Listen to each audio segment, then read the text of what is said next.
In a quiet village called Oba deep in the heart of Igbo land, the people followed their traditions strictly.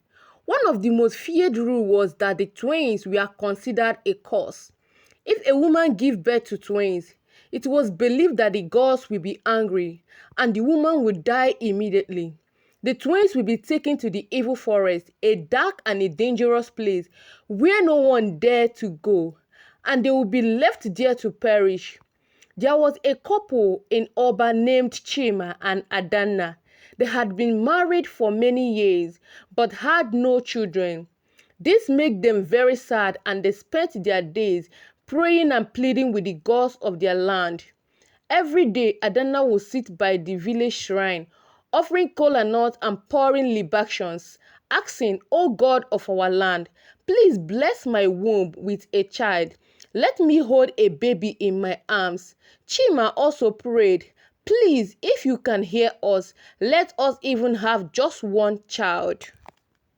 After many years of waiting, the gods finally answered their prayers. Adanna became pregnant and the whole villagers rejoiced. People danced and sang, knowing that Chima and Adanna's long suffering was over. But what they didn't know was that the gods had given them twins, which was strictly forbidden in the village. As Adanna's belly grew, she and Chima thanked the gods every day. They didn't suspect anything unusual, they just looked forward to the birth of their child. On the day of Nkwo market, Adanna felt the first pain of labor. The village midwife rushed to her home to help her deliver. After a long and hard labor, Adanna gave birth to twins, but when the midwife saw two baby girls, they were shocked. "Twins!" one of them whispered. Fear spread among them.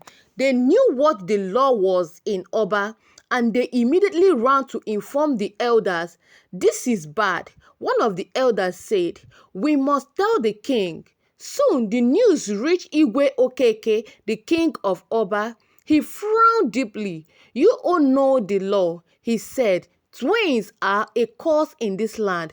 The babies must be taken to the evil forest and Adanna must die tonight." Chima, who had been waiting outside, overheard what the king said and fell to his knee, crying, "Please, Igwe, spare my children. They are innocent. We prayed for this blessing. We did nothing wrong." But the king shook his head. "The law is the law. The gods have spoken." That night, under the cover of darkness, the villagers did as they were ordered. The twins were taken deep into the evil forest and left there. While Adanna was weak from childbirth, took her last breath, her heart was broken from knowing her babies had been casted away. Chima, overwhelmed with grief, wandered the village aimlessly. He refused to eat nor sleep. A few days after, he died too, unable to bear the loss of his family. In the dark and the evil forest, one of the twins died soon after being abandoned. But the other twins, too young to understand what was happening, kept crying continuously. Odenibo, a hunter who was passing by through the forest, heard the faint cry of a baby. Curiously, he followed the sound until he found a small bundle lying under a tree. He was shocked to see that it was a baby girl, and beside her lay her dead twin sister. Without hesitation, Odenibo scooped the baby up. "You are too innocent to suffer for something you did not cause," he whispered as he carried the baby to his village. Odenibo and his wife took the baby in and named her Nwakego, which means children are more valuable than money. But as Nwakego grew, the villagers noticed something strange. Her head was completely bald. No hair grew on her head, and other children insult her because of it. "Bali, Bali," they would chant and sing it whenever they saw her passing. Nwakego would often sit alone, crying. She didn't understand why she was different and why people were so mean to her. One night when Nwakego was 16 years old, she had a strange dream. She saw a girl who looked just like her. The girl smiled and said, "Nwakego, I'm your twin sister. We were born together, but we separated when our village people threw us away to die in the evil forest. You must go back to Oba and make them pay for what they did to us." Nwakego was confused. "How can I do that? I am just a small young girl. I have no power." Her twin sister smiled again. "Don't worry, I will give you power." Suddenly, she felt something strange happening to her. Her body started to change. Half of her turned into a wild cat, while the other remained human. "I will guide you," her sister's voice echoed. "Together, we will make them pay for what they did to us." The next morning, Nwakego woke up with a sense of purpose. Every night, when the moon was full, she would transform into a fearsome white cat. Her eyes would be glowing in the dark. She returned to Oba village, sneaking around quietly, observing the people. She watched the elders and Igwe Okeke, who had ordered her and her twins to be thrown into the evil forest. She listened to their laughter and happiness of the people who had caused so much pain to their family. Then one night, Nwakego struck.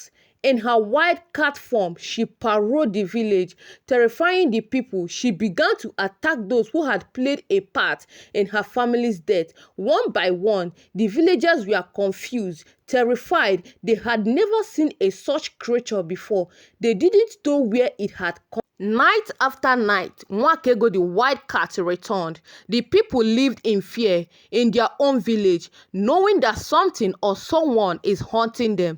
The king, Igwe Okeke, was deeply troubled. He called a meeting of the elders and asking them, "What have we done to anger the gods of our land?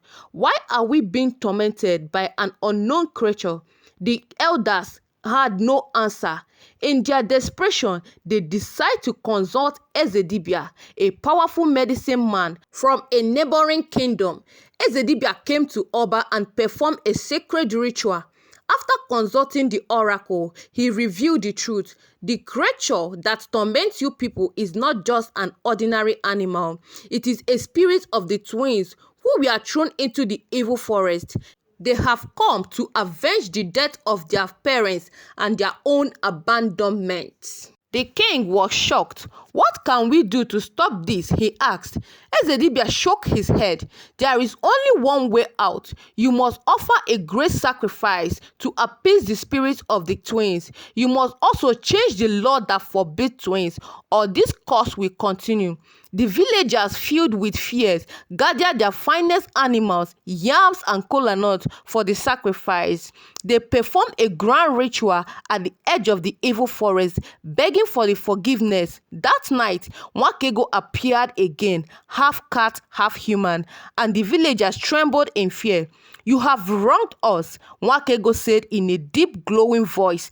"But if you change your ways and honor the twins, we will live in peace." From that day on, the people of Oba changed their law. The twins were no longer seen as a curse, but as a blessing. The story of Nwakego the twins, who avenged for her family and also stopped the abandonment of the twins, were told from generation, reminded everyone that justice will always find its way, even from the most unexpected places.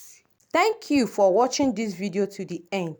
Please support me by subscribing to my YouTube channel. Like, comment and share to your friends.